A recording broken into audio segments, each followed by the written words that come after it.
India news के digital channel in खबर पर आपका स्वागत है। आपके साथ मैं हूं राकेश पांडे, मेरे साथ विद्या सर मौजूद हैं और बात होगी पाकिस्तान की हरकतों और उनके बड़बोले बयानों की। जो ताज़ी जानकारी यह है कि दिल्ली में एससीओ की एक बैठक चल रही थी, मिलिट्री मेडिसिन कॉन्फ्रेंस चल रही थी, जिसमें तमाम जो सदस्य देश हैं वो पहुंचे हुए थे। कॉन्फ्रेंस 2 दिन की थी। पाकिस्तान के भी ऑफिशियल्स आए हुए थे, चूंकि अंतर्राष्ट्रीय मंच है तो पाकिस्तान के भी ऑफिशियल्स आए हुए थे। 2 दिन की कॉन्फ्रेंस में तो नहीं आए, लेकिन बृहस्पतिवार की रात में जो डिनर था उस डिनर में पाकिस्तान के ऑफिशियल्स पहुंच गए डिनर करने के लिए। अब इसको लेकर अलग अलग तरीके की बातचीत हो रही है। विजय सर, पहले तो सवाल यही है, अजीब मुल्क है, कुछ भी कर सकता है, कुछ भी बोल सकता है। आए थे कॉन्फ्रेंस में हिस्सा लेने, ले तो लेते, कॉन्फ्रेंस में नहीं पहुंचे, खाने पहुंच गए। लगता है पाकिस्तान में इतनी गरीबी है कि वहाँ खाने को नहीं मिल रहा, अच्छा खाना देखा तो चलो खाना तो खा ही लें कम से कम। सोशल मीडिया पर तरह तरह की बातें हो रही है। वैसे भी जो पाकिस्तान की स्थिति है, जहाँ सब्जी 150-200 रुपये किलो हो गई है, दूध और पेट्रोल से ज़्यादा महंगा, दूध पेट्रोल से ज़्यादा महंगा है। तो ये बात तो उठेगी कि भाई कॉन्फ्रेंस में तो आप हिस्सा ले नहीं रहे, लेकिन आप खाने पहुँच गए, तो स्वाभाविक सी बात है कि लोग मजाक करेंगे, आपने ऐसा क्यों किया, रिस्पॉन्सिबल कंट्री के रूप में रिस्पॉन्सिबल नहीं, रिस्पॉन्सिबल कंट्री कर सर कैसे?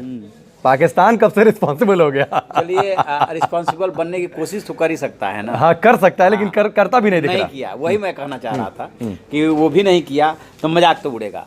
और इसमें कहीं कोई दो राय नहीं कि पाकिस्तान चाहे कुछ भी बोले, कुछ भी कहे, वहाँ की अंदरूनी स्थिति ठीक नहीं है। और जितना ज़्यादा इमरान खान के चेहरे पे गुस्सा दिख रहा है, उतना ही ज़्यादा समझिए कि अंदर से फ्रस्ट्रेशन है। और वो बात बोल भी चुके हैं कि मैं क्या करूँ, भारत पे हमला कर दूँ, हमला करने की औकात है नहीं। यदि 125 करोड़ 130 करोड़ पूरी दुनिया में वो जैसा उनका कहना है कि मुस्लिम्स हैं, हालांकि इससे ज़्यादा भी हो सकते हैं, तो वो जो है बोल नहीं रहे हैं क्योंकि भारत से उनके इंटरेस्ट जुड़े हुए हैं।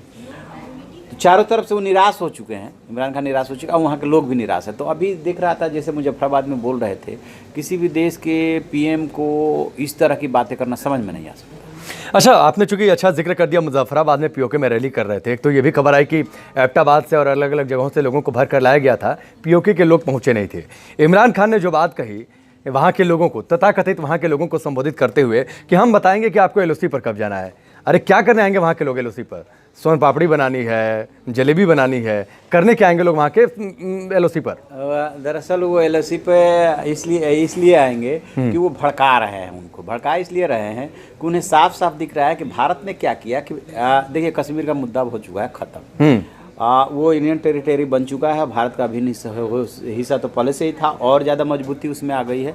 अब उन्हें ये डर लग रहा है, भारत ने जो अपनी पॉलिसी शिफ्ट की है, उसने कहा कि अरे अभी तक कश्मीर की चर्चा हो रही थी, पीओके की क्यों नहीं चर्चा होनी चाहिए? पीओके की चर्चा क्यों नहीं होनी चाहिए? सही बात है। Aggression is a good defence, तो उस तरफ वो शिफ्ट होते हुए ये सोच रहे हैं कि क्यों न पीओके की बात हो। तो देखिए, रणनीति के तहत ही जो केंद्रीय गृह मंत्री हैं अमित शाह, उन्होंने संसद में बोला था कि इसे जो है, जब भी मैं जम्मू कश्मीर की बात करता हूं तो उसमें अक्साई चीन और पीओके दोनों पीओके भी आता है, और उसके लिए मैं अपनी जान भी दे सकता हूं। उसके बाद रक्षा मंत्री राजनाथ सिंह ने कहा कि सिर्फ अब बात पीओके की होगी।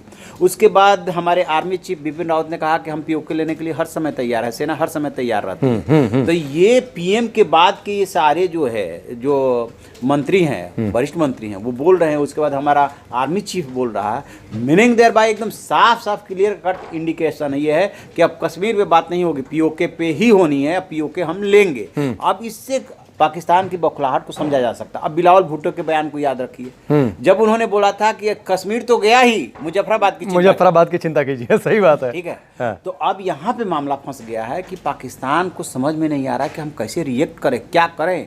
आज का इमरान खान का आप भाषण सुनेंगे तो लग ही नहीं रहा कि किसी देश का प्रधानमंत्री बोल रहा है। नहीं, कैसे आप कहते हैं कि पीओके की बातचीत आप करते हैं, कैसे वहाँ के लोगों को आप कहते हैं कि एलओसी पर हम भेजेंगे, हम बताएंगे कि कब एलओसी पर जाना है। अरे एलओसी पर वहाँ के लोग करने क्या आएंगे? आपकी आर्मी तो कुछ कर नहीं पा रही, वहाँ के लोगों को आप क्या करने एलओसी पर भेजेंगे? जो बात बोल रहे थे ना, वो कहीं ना कहीं लोगों को कंसोल करने की कोशिश कर रहे हैं कि देखिए, आप लोग जाना चाहते हैं, मतलब उनमें थोड़ा ना ऊर्जा भरने की कोशिश कर रहे हैं। लेकिन मैं बताऊंगा, मैं पहले जा रहा हूँ यूएन में 27 सितंबर को उठाऊंगा, उसके बाद मैं बताऊंगा बताऊंगा कि आपको एलओसी पे कब कुछ करना है। अरे भैया एलओसी पे कुछ करके जब आओगे तो भारत क्या इधर से देख नहीं रहा है कि आप क्या कर रहे हो क्या नहीं कर रहे हो, सिर्फ और सिर्फ वहाँ पे ना वो लोग। अच्छा, एक बीच में इंटरप्ट कर रहा हूँ आपको। एक बीच खबर ये आई कि पाकिस्तान दरअसल एक बड़ी साजिश रच रहा है। साजिश ये रच रहा है कि आम लोगों को भेजा जाए और भारत की ओर से अगर कोई एक्टिविटी होती है, चूंकि आम नागरिक रहेंगे, सेना के लोग नहीं रहेंगे, तो इसको एक इंटरनेशनल मुद्दा बनाने की उसकी कोशिश है। ये साजिश रची जा रही है पाकिस्तान में, ऐसी खबरें बीच में आई थी।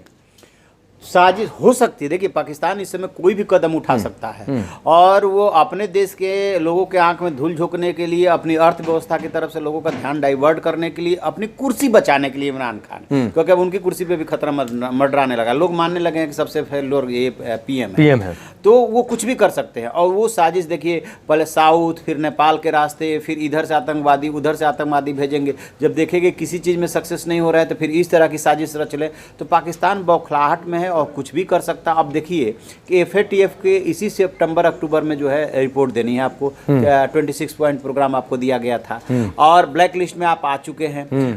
चिंता आपको ये सता रही है कि अभी तो सिर्फ एक रीजन विशेष के लिए अब ने आपको ब्लैक लिस्ट घोषित किया है कि कहीं पूरा ब्लैक लिस्ट ना घोषित कर दिया जाए तो जो भी IMF वगैरह से जो बेल आउट पैकेज वगैरह मिलना है वो भी नहीं मिलेगा, वो भी नहीं मिलेगा। तो पाकिस्तान की बौखलाहट समझी जा सकती है। पाकिस्तान के पास कोई चारा नहीं बचा है सिवाय इसके कि कुछ दिनों तक सुर मचाएगा, उसके बाद बैकडोर चैनल होता है ना, उससे वो मैसेज किया जाता है। और मेरी जानकारी में जितना मैं डिप्लोमेसी समझ रहा हूँ उसमें तो ये भी बात होती है बैकडोर चैनल से, तो क्या करें, कुछ तो बोलना पड़ेगा ना। जब दोस्ती में बैठते हैं ना, बिल्कुल सही बात है, उसमें बोलते हैं ये लोग। जैसे कि अपने देश के पॉलिटिकल पार्टीज के नेता जब आपस में मिलते हैं, विरोधी दलों के नेता, और उसमें चर्चा हो जाती है, हंसी ठाठा लगता है, तो उसमें बोलते हैं कि आपने वहाँ पे ये बोला, तो क्या करते, कुछ तो बोलेंगे ना भाई। ठीक है, वही पाकिस्तान का हाल हो रहा है। अच्छा, कुछ तो बोलेंगे। इसमें चर्चा अफरीदी की, तो अफरीदी भी पहुंचे हुए थे, तो अफरीदी का बड़ा वो हाईलाइट करके दिखा रहा था।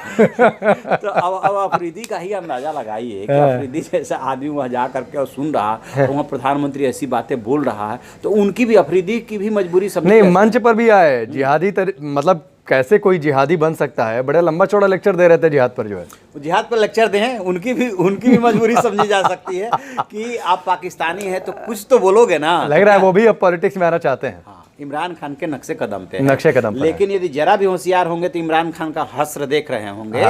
इमरान खान बेहतर होता कि देश के प्रधानमंत्री नहीं बने होते। आर्मी और ISI के जो है मदद से प्रधानमंत्री तो बन गए, लेकिन जब भी पाकिस्तान का इतिहास लिखा जाएगा तब सबसे जो है फेलियर PM के रूप में इनका नाम आएगा। ठीक है ना, आपने नवाज शरीफ को, फलाना को, ढिमाका को, सबको जेल में डाल दिया। ठीक है जी, उन्होंने बहुत लूटा। ठीक है जी, आप जब आए तो आपने क्या ठीक कर लिया? आप ही के टाइम में भारत ने जो है कश्मीर में इतना बड़ा ये बिल्कुल। इसके अलावा दुनिया में ये भी लिखा जाएगा कि दुनिया में आपकी सुन के नहीं दी, किसी ने नहीं सुन के दिया। एक अफगानिस्तान के मुद्दे पे आप अमेरिका को थोड़ा बहुत ब्लैकमेल कर लेते थे, उस पर भी आपकी ब्लैकमेलिंग नहीं चली। अमेरिका को आप सोच रहे थे कि मेरे बिना अमेरिका अफगानिस्तान में शांति कायम नहीं कर पाएगा, कुछ तो सुनना पड़ेगा। ठीक है, वो भी इनका भ्रम खत्म हो गया। तो अब इमरान ये अफरीदी के जो जिक्र कर रहे थे, उनके जो हाव भाव है, जो बॉडी लैंग्वेज है, जो पिछले दिनों के उनके बयान है, उससे तो साफ लग रहा है कि उनका भी मन मचल रहा है। लेकिन मचल रहा है, आके करोगे क्या? वहाँ कुछ करने लायक बचा है? जहाँ पे जो करंट अकाउंट का डिफिसिट मोर देन 42% है, जहां पे फिजिकल डेफिसिट मोर देन 7% है, 8% के आसपास है, वहां करोगे क्या? नहीं, लेकिन जब भारत की कोई बातचीत हो तो बोलते बहुत हैं। आप देखिए चंद्रयान 2 को, एक आखिरी इस पर भी चर्चा कर ही लें, चंद्रयान 2 को लेकर किस तरीके से वहाँ के मंत्रियों ने बोला, फवाद की बातचीत कर लीजिए, गरीब मुल्क भारत, मतलब किसको वो कह रहे थे? देखिए फवाद चौधरी वगैरह और जो उनके यहाँ का रेल मंत्री है, ये दो लोग ऐसे हैं जो उनकी देश की जनता ही सीरियसली नहीं लेती है। जिस चीज़ के लिए भारत की चाइना जैसा विरोधी, अमेरिका, नासा सब तारीफ कर रहे हैं कि मोर देन 95% हमारा ये जो मिशन रहा वो सफल रहा है, और उसको लेकर के उन्हीं का एस्ट्रोनॉट जो है, साइंटिस्ट जो है, कह रहा है कि भारत कहाँ से कहाँ पहुँच गया, और उसकी तुम खिल्ली उड़ा रहे हो। उस साइंस को तुम समझ नहीं पा रहे। स्पेस में तुम कहाँ हो? चलो भारत फेल हुआ, पास हुआ, अलग बात है, उसका मिशन कहाँ पे कहाँ नहीं, तुम कहाँ हो? तुम तो कहीं नहीं हो। और नेक्स्ट जो वार होना है, साइबर वार होना है, कम्युनिकेशन काटा जाना है अंतरिक्ष में, और वहाँ उसमें पाकिस्तान कहीं नहीं। आखिरकार क्या वजह है कि चाइना कह रहा है कि भारत के साथ मिल करके स्पेस में हम काम करना चाहते हैं? बिल्कुल सही बात है। चाइना समझ रहा है और आपको समझ में बात नहीं आ रही है कि अब जो है ग्राउंड नहीं, खैर तो समझ ही नहीं है, क्योंकि समझ में रहती तो शायद इमरान खान पीओके में खड़ा होकर ऐसी बात नहीं बोल रहे होते। और पाकिस्तान के जो ऑफिशियल्स दिल्ली में हैं वो कम से कम आ गए तो कॉन्फ्रेंस में हिस्सा लेते, चलो खाना भी खा ले, खाने के लिए नहीं टूटते। हाँ, खाना खाने के लिए नहीं, खा भी लेते। मैं तो कह रहा हूँ खा भी लेते, कॉन्फ्रेंस में भी चले गए होते, कुछ तो काम की बात आपके लिए शायद निकल आती। तो समझ में नहीं आ रहा है, उनको नहीं समझ में आ रहा। चलिए, तो समझ में आएगा नहीं पाकिस्तान को। मुझे लगता है कि यह जो चर्चाएं लगातार होती रहती हैं कि पाकिस्तान जिस रास्ते पर चल रहा है वो उसी रास्ते पर चलना चाहता है, शायद उसकी मजबूरी है, या यूं कह लीजिए कि वो चलना ही चाहता है, या फिर उसकी यही नियति बन चुकी है। लेकिन जो बातें हैं वो हास्यास्पद हैं और सोशल मीडिया पर अलग अलग तरीके से लोग चटखारे ले रहे हैं, ना सिर्फ हिंदुस्तान के, दुनिया के अलग अलग देशों के और खासतौर पर पाकिस्तान के। वहाँ के लोग भी अपने नेताओं को, अपने हुक्मरानों को लगातार नसीहतें दे रहे हैं, सीख दे रहे हैं, कुछ तो सुधर जाओ, कितना इज्जत का बेड़ा गर्क करवाओगे। चलिए, फिलहाल अभी के लिए बस इतना ही। इन खबर चैनल को सब्सक्राइब करें और बेल आइकन दबाना ना भूलें।